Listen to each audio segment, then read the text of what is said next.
إذا وافقت فقل نعم قبلت التزويج.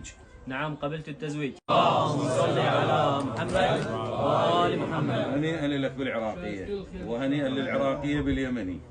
أي والله أبطال اليمن.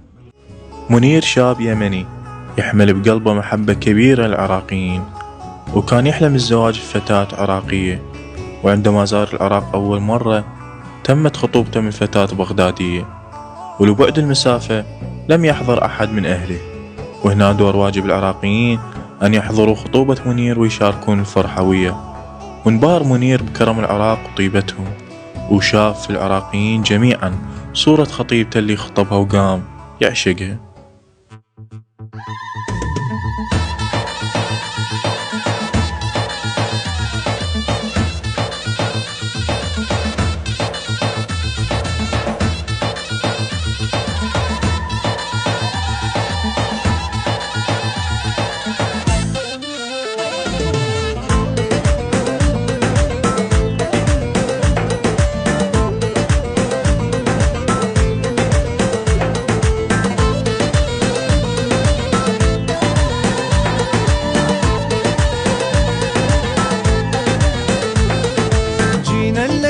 خطبطان تنلبس الخواتم تنفرح أهل واخوة ويصير الفرح دايم. جينا الليلة لخطبطان تنلبس الخواتم تنفرح أهل واخوة ويصير. الله يبارك فيك اخوي، يا مرحبا. عزيز وغالي، ربي يعزك. بالعراق بين اهلك وناسك اخوي العزيز والله. احنا اخوتك ان شاء الله. يلا والنعم فيكم. وما قصروا وياك العراقيين؟ لا ما قصرت والله، على العين والراس ابد. كافيين وافين كل العراقيين، تاج على العين والراس. صاروا اهل الي ان شاء الله. اهلك دوم. حياك حياك.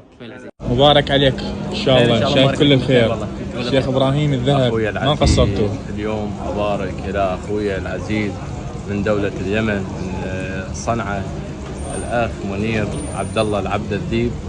اليوم خطبنا له مرة من محافظة بغداد. الف مبروك ان شاء الله. كان من اليمن الى العراق، ونبارك لك الك ولأهلك وبين ناسك وهلك ونعمكم والله ما قصرتوا. واخوك الشيخ ابراهيم احمد الحسين.